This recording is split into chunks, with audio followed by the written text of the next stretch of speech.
Shalom. The title of this episode is Functions, and the subtitle is Order, because they go hand in hand. We all need to understand our functions to be in order so that the will of the Most High will be done on earth as it is in heaven. All right, we're going to read from Genesis 2, starting at verse 7.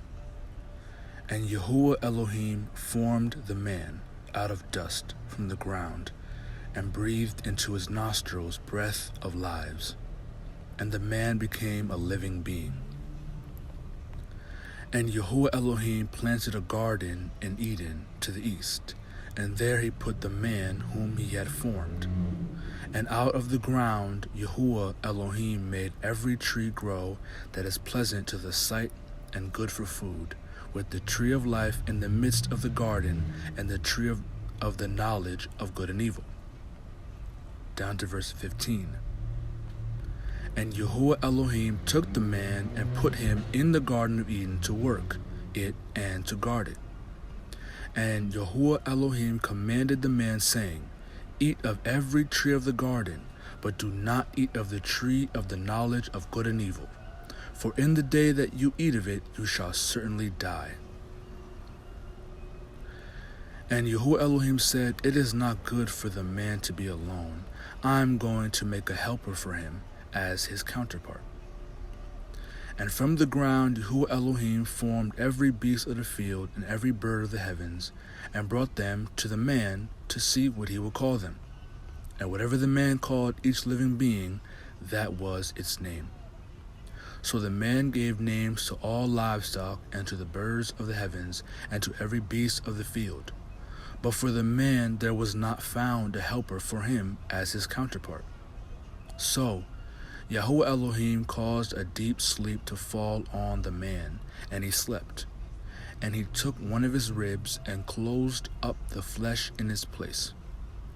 And the rib, which Yahuwah Elohim had taken from the man, he made into a woman, and he brought her to the man. And the man said, This is now bone of my bones, and flesh of my flesh. This one is called woman, because she was taken out of man.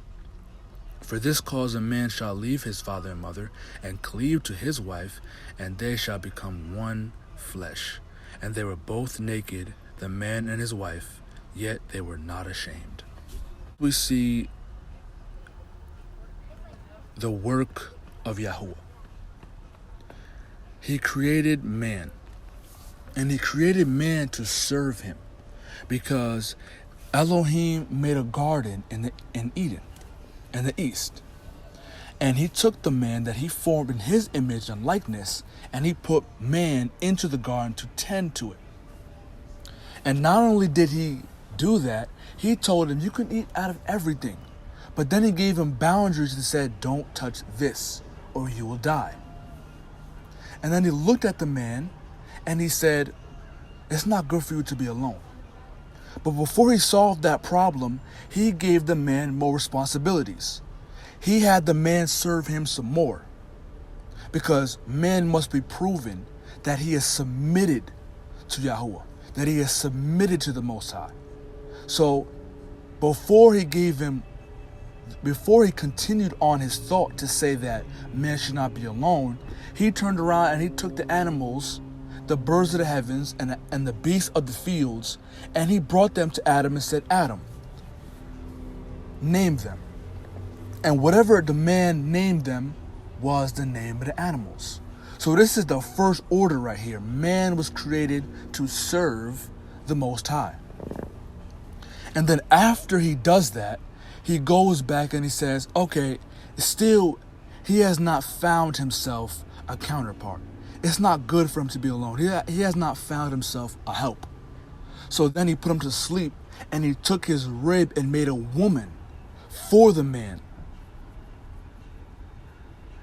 And the man looked at the woman and said, wow, this is bones from my bones and flesh from my flesh. I'm going to call her woman because she came from man. Now you can see the function And the purpose of the woman was for the man, that he would have a counterpart, a helpmeet, a companion to do his job, his function in serving Yahuwah.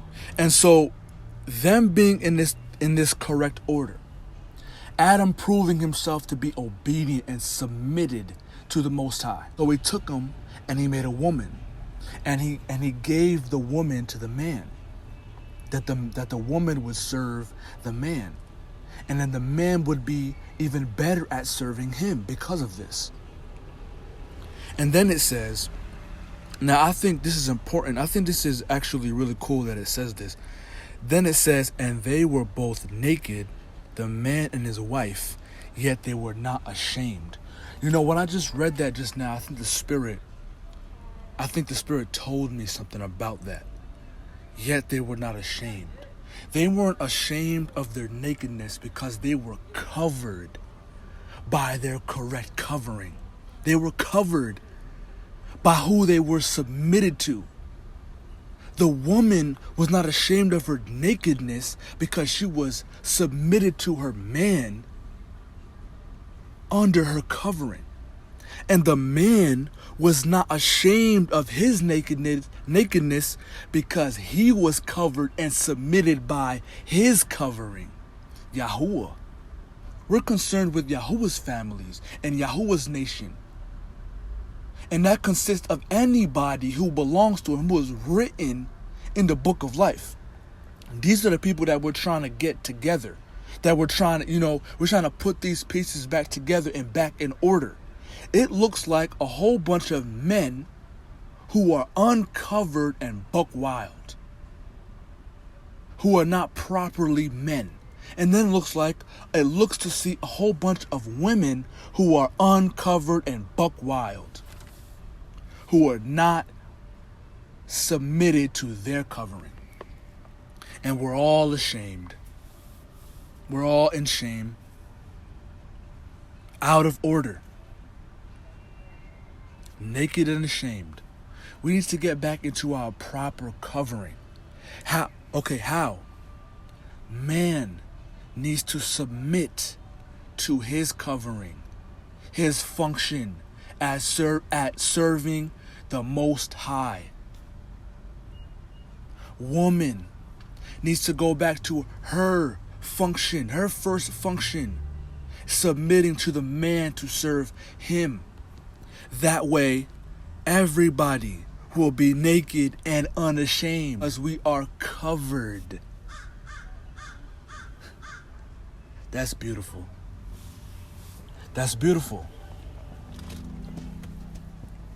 And with that, I pray that the Spirit moves on us through this message to return to our coverings, to submit to who we need to submit to do the will of the Most High. Thank you and shalom.